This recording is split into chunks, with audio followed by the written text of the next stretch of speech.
Kita akan diskusikan isu ini bersama dengan Abraham Wirotomo, tenaga ahli utama kantor staf Presiden, dan Dr. Agung Dwi Wahyu Widodo, Imunologis Universitas Airlangga.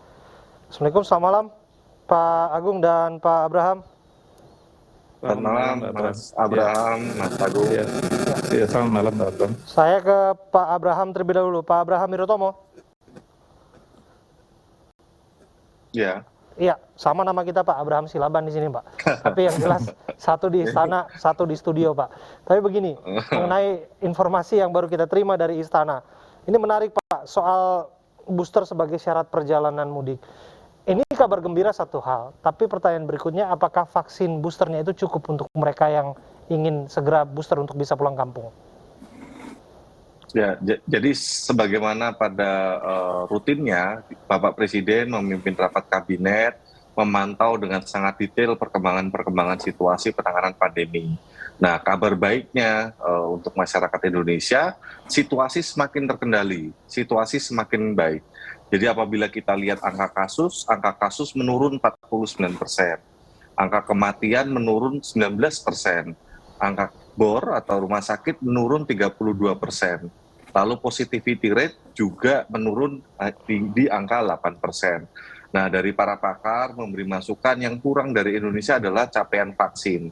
Sehingga apabila kita ingin berkaca dengan negara-negara lain yang sudah terlebih dahulu melakukan relaksasi seperti Malaysia, seperti Singapura, Vietnam, maka angka capaian vaksinasinya ini harus di atas 70%.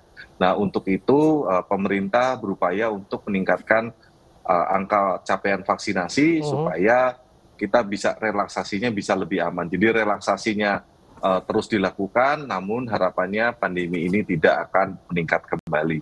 Nah, untuk vaksinnya cukup, jadi insya Allah cukup, tidak perlu khawatir. Masyarakat yang ingin mudik atau ingin bawanya anak mudik, silahkan pergi ke tempat pelayanan kesehatan terdekat. Lalu juga mungkin menghimbau orang tua yang nanti kita datangi pada saat mudik, mungkin diingatkan juga apabila belum divaksin lengkap atau booster. Oke, lantas pertanyaan berikutnya adalah mengapa harus booster, Pak Abraham Wirotomo? Jadi capaian untuk vaksin dosis pertamanya ini sudah cukup bagus, ya. Mas Abraham. Jadi sudah 71%. Hanya saja untuk vaksin lengkap, yakni vaksin dosis kedua, itu masih di angka 57%, sedangkan di booster baru 5% terhadap populasi. Nah, untuk itu kalau kita berkaca dengan negara-negara lain, ternyata yang mereka ukur adalah dosis keduanya. Dosis keduanya itu perlu di atas 70%. Jadi harapan pemerintah mudik itu tidak dilarang lagi, masyarakat boleh mudik, cuman tinggal divaksin aja. Oke, saya bergeser ke Pak Agung. Pak Agung, ya. Apakah syarat booster ini dirasa meyakinkan bagi masyarakat yang ingin pulang kampung alias mudik, bisa dirasa cukup lah untuk memastikan bahwa semua aman-aman aja? Iya, jadi kita lihat perdata tadi disebutkan oleh Mas Abraham juga ya. Jadi kita ini memang untuk vaksin ya, satu dosis ini sampai 70%. Tapi yang untuk yang fully vaccinated, yang 2 dosis ini masih kisaran 50%, ini yang harus dikejar tentunya. Sedangkan booster sangat jauh dari ini ya, dari permintaan yang ada secara teoritis untuk memenuhi herd ya. Jadi masih sekitar 5,7, 5,9.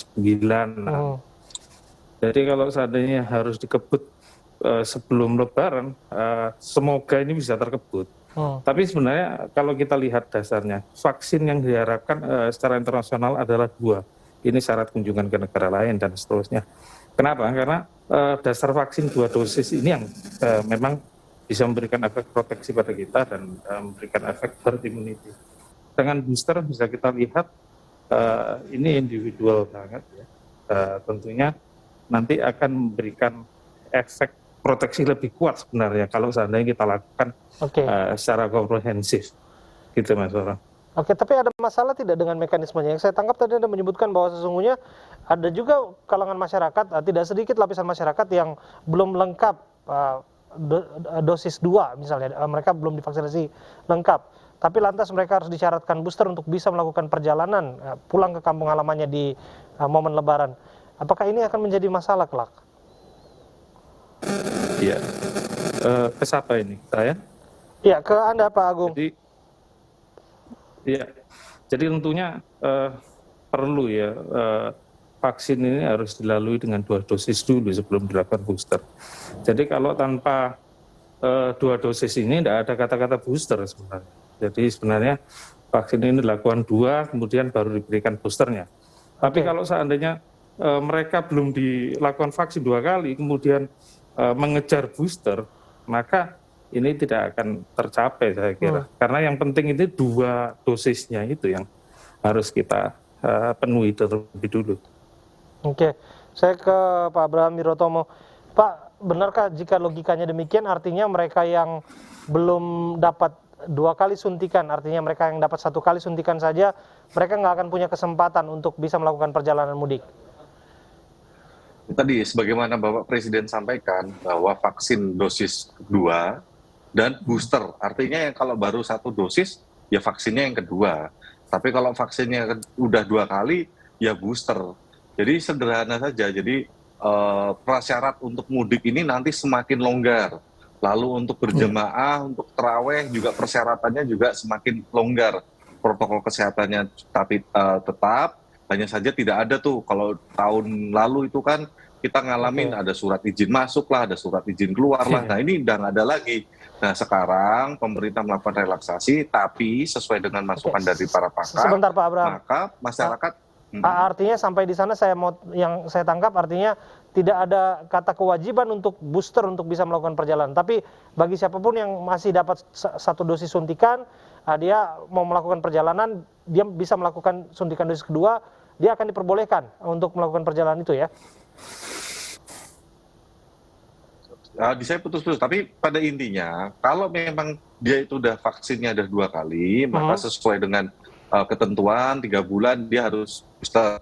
Tapi apabila dia baru divaksin 1 kali, dia harus vaksin lengkap. Nah kalau kita udah vaksin lengkap atau ada orang yang sudah vaksin booster, maka silahkan saja untuk melakukan perjalanan pulang kampung atau mudik. Nah ini kan waktunya ini kan tinggal 1,5 bulan lagi. Jadi masyarakat ada kesempatan 1,5 bulan lagi untuk divaksin. Insya Allah pemerintah sudah menyiapkan vaksinnya cukup. Nah tinggal masyarakat pergi ke tempat pelayanan kesehatan terdekat. Diperkirakan melalui survei Kementerian Perhubungan 80 juta akan melakukan perjalanan mudik Lebaran tahun 2022. Tentu banyak pihak akan bertanya bagaimana mekanisme pengawasan terhadap orang-orang ini. Pak Abraham. Ya, Mas Abraham. Jadi kita lihat, kita kan kalau misalnya perbandingkan dengan angka pulang kampung atau perjalanan mudik di tahun 2019 ketika belum ada pandemi dengan yang sudah ada pandemi, penurunan pada saat pandemi itu luar biasa, bahkan lebih hanya sekitar 20% yang ternyata masih pulang kampung. Nah, prediksi dari pemerintah untuk di tahun 2022 mungkin akan kembali lagi seperti pada masa belum ada pandemi. Nah, tapi pemerintah juga sudah melakukan beberapa hal sebelumnya. Pertama, udah ada namanya serologi survei. Serologi survei di mana pemerintah memantau antibodi dari masyarakat itu seperti apa. Nah, nyatanya dari survei tersebut di atas 80% sudah memiliki antibodi. Namun, para pakar mengatakan ini belum cukup nih. Belum cukup kenapa? Karena mayoritas banyak yang baru vaksin dosis pertama. Nah, kalau kita berkaca pada negara-negara lain yang sudah melakukan relaksasi terlebih dahulu, maka kuncinya adalah tadi selain memastikan kapasitas rumah sakit dan lain-lain, untuk masyarakat adalah vaksin. Jadi sesederhana itu, kalau mau mudik, mau pulang kampung, ayo vaksin, gitu aja. Ya, saya kembali ke Pak Agung. Pak Agung, jika demikian Pak, akankah ini kelak menjadi persoalan ketika mereka-mereka yang baru mendapatkan vaksin lengkap misalnya, katakanlah mereka yang dapat dosis Pfizer, ini kan belum terhitung masanya harus 6 bulan baru kemudian bisa booster. Apakah mereka juga punya kesempatan untuk mendapatkan booster untuk bisa menjadi syarat perjalanan? Iya, jadi ada beberapa catatan ya sebenarnya. Jadi orang yang 1 kali vaksin dia harus nambah 1 kali lagi, kemudian untuk mendapatkan booster dia butuh waktu. Kemudian yang 2 kali vaksin, kemudian untuk mendapatkan booster ya butuh waktu yang cukup lama ya. Tadi ada yang disebutkan Mas Abraham 3 bulan juga. Kemudian ada yang kita lihat ini kasus Omikron ini cukup tinggi. Jadi setelah terinfeksi Omikron, mereka ini diminta untuk ada tenggang waktu yang cukup antara 2 sampai 3 bulan lagi. Jadi kelihatannya mereka harus vaksin mungkin setelah hari raya. Ya ini yang perlu kita pertimbangkan. Apakah waktu 1,5 bulan ini bisa kita kejar untuk memenuhi statement yang disebutkan oleh Bapak Presiden. Tapi dari pengalaman Anda dan keahlian Anda, apakah masalah sebetulnya orang-orang tersebut yang tadinya baru terinfeksi kasus Omikron, katakanlah kemudian dia buru-buru untuk dapat suntikan booster untuk syarat perjalanan, apakah masalah ke depannya? Sebenarnya kalau kita lihat waktu yang dibutuhkan rentangnya dulu pada saat kita lihat pada awal kan 2 minggu, kemudian 1 bulan, jedanya antara itu. Tapi beberapa literatur memang agak memanjangkan sedikit. Jadi sebenarnya kalau kita lihat dari awal vaksin ini diberikan, mungkin rentang waktu itu bisa kita kejar. Terkait dengan mengejar peningkatan angka booster dan 2 kali vaksin, ini juga agak kesulitan saya kira ya kalau di Indonesia, karena jarak waktu, kemudian sebaran sangat beragam, kemudian kepadatan penduduk ini juga perlu kita lakukan pendekatan yang lebih cepat saya kira ya. Karena kan terpencar-pencar dan seterusnya, itu yang menjadi permasalahan. Ya, saya kembali ke Pak Abraham Wirotomo. Pak, jika kemudian kita berbicara lagi soal mekanisme pengawasan, utamanya perjalanan darat ini ya, ini akan selalu dirasa sulit untuk mengecek satu persatu apakah mereka sudah melakukan syarat yang dimaksud tadi soal vaksinasi. Bagaimana mekanismenya? Nggak sulit, Mas. Pemerintah sudah berhasil 2 kali masa Lebaran. Jadi kan kalau yang di tahun 2020 dan tahun 2021 malah syaratnya itu kan sangat ketat.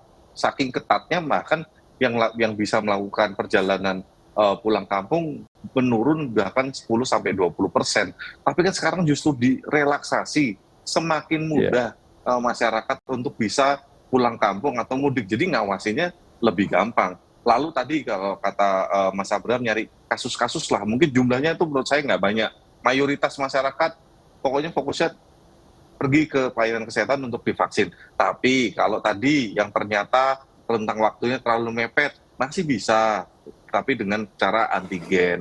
Lalu juga ada masyarakat yang nggak bisa divaksin, tapi juga bisa mendapatkan surat dari dokter menyatakan apakah karena ada penyakit tertentu, kondisi tertentu, maka dia tidak bisa divaksin. Jadi pengecualian detail itu ada dan itu sudah disiapkan oleh pemerintah. Namun pesan secara umum, karena kita melihat mayoritas masyarakat kita ya 270 juta, maka untuk mayoritas masyarakat yang tidak punya komorbid khusus sampai harus surat dokter dan lain-lain itu, ayo kalau mau mudik maka divaksin terlebih dahulu. Kenapa? Ini angka kasusnya udah bagus, angka bornya sudah bagus. Kita kan ingin Lebaran kita kan santai, bisa bertemu dengan keluarga.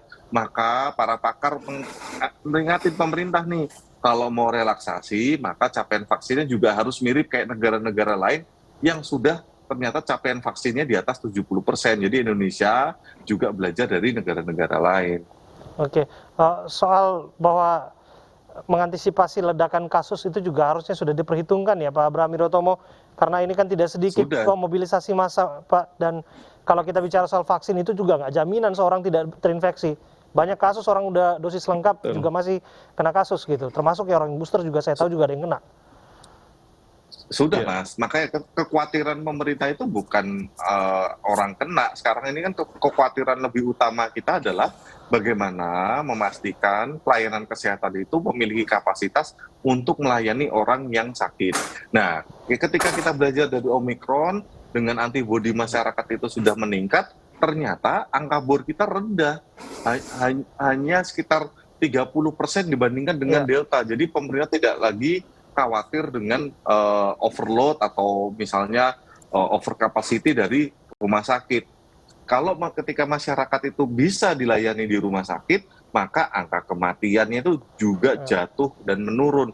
Oleh karena itu, kalau kita berkaca pada pengalaman membandingkan Delta dengan Omikron, baik angka rumah sakit dan angka kematian, keduanya ini turun. Ya, terakhir apa yang ingin Anda sampaikan Pak Agung?